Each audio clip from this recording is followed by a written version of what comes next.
Here's a preview of our journey today from Cape Town International.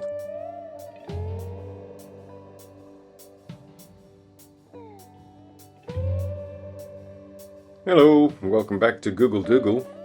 This Fernkloof Nature Reserve is truly a remarkable spot.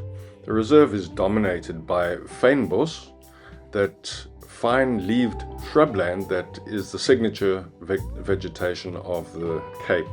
Fernkloof covers just 18 square kilometres, which is only about 0.002% of the entire Cape Floral Kingdom.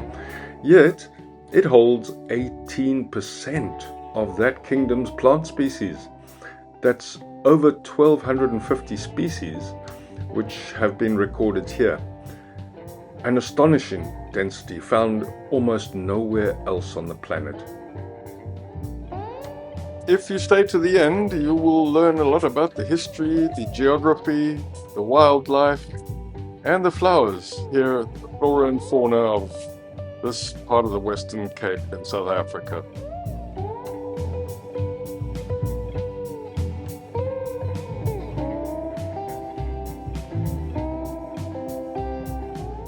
There is also a botanical society that's run by fundraising efforts, including an annual wildflower festival to fund pathways and restoration work. A bit about the geology of this area. It does consist of mainly Table Mountain sandstone, and these mountains are in Fernkloof are remnants of the basal portions of the Cape supergroup.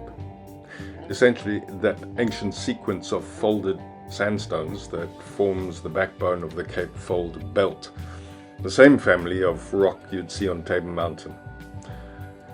What's particularly interesting is that the faults here in the nature reserve, the faults cut through these folded sandstones, are visible linear breaks throughout the reserve.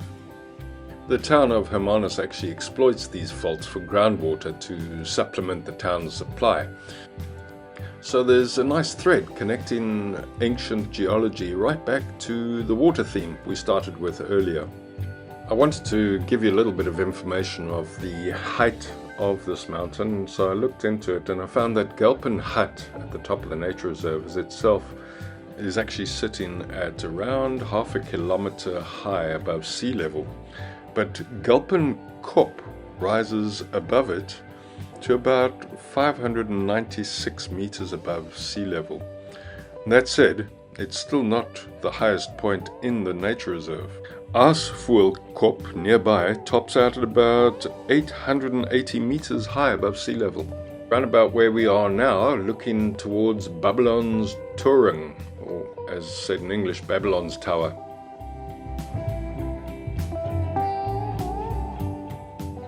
This standalone mountain rises 1.168 meters, that's just over a kilometer high above sea level, with sweeping views of the Himmelanade Valley, or Heaven and Earth Valley as it's otherwise known in English, in the Overberg. Truly a marvelous winelands area as well.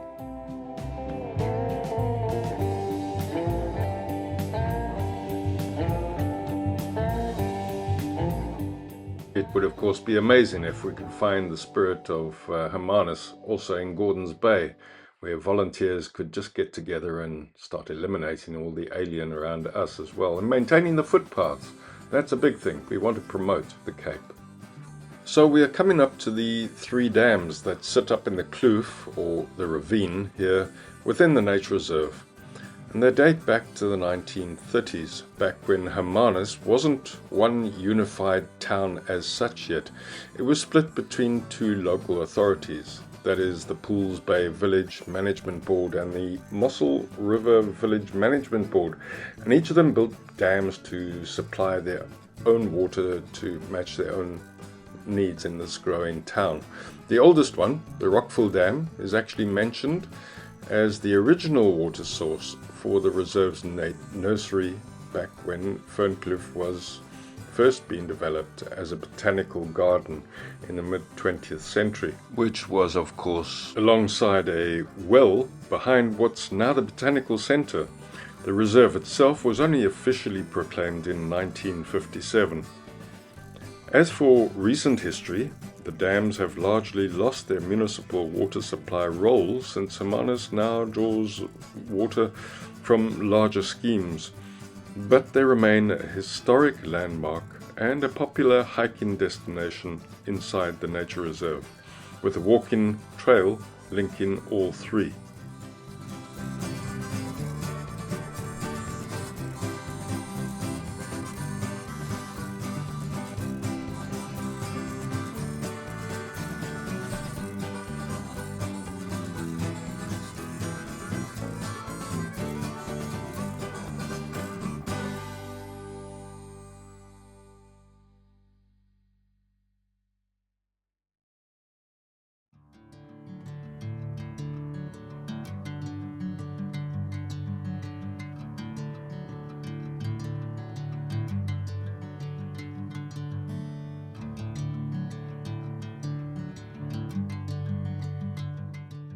We are panning now from Babylon's Turin across the Hermanus town area and the golf courses in front of Fernkloof Nature Reserve.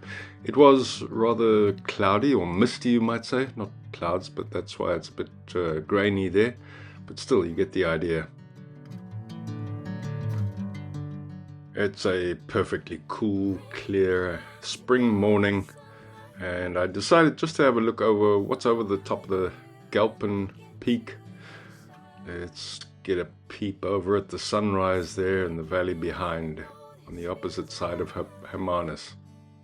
I'm sure we'd be looking in the direction of Caledon and perhaps Tesla's Dull towards the left there. Now sweeping right towards Walker Bay, looking out towards Pearly Beach and the Grootbos Nature Reserve in the distance.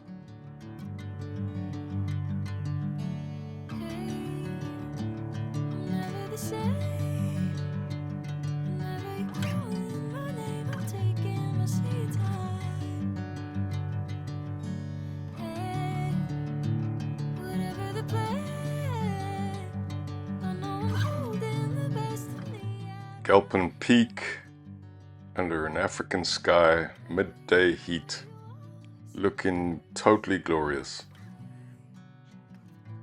What's over the other side? One's always got to have a look, eh?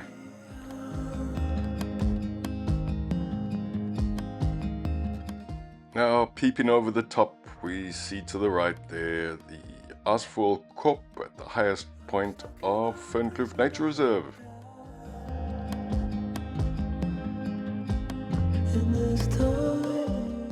Looking east across Walker Bay towards Stanford and Gans Bay, Walker Bay, Hermanus.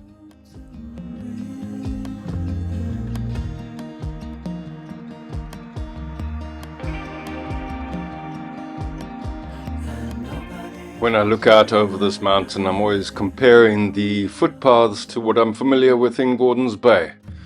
Here in Hermanus, they do maintain the footpaths, and the mountain is nicely maintained by the people that live here. Come on, Gordons Bay, let's see some action your side. Yeah, the False Bay Biosphere and Gordons Bay Steenbras area is nature reserve territory, but not a tourism spot. By comparison to this, it's another world here.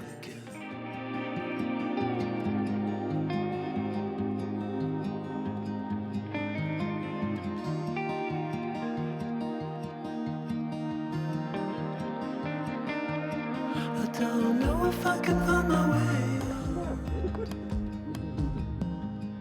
Right? He said it's true. Look at that boy. This is straight. Yeah. Hey, me.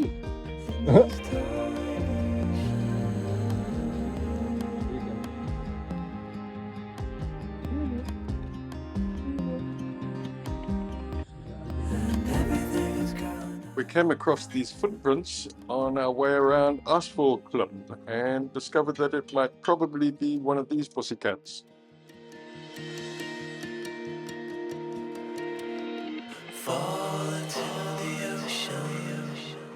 And when we sat down to lunch, this rockhopper decided we are his friends.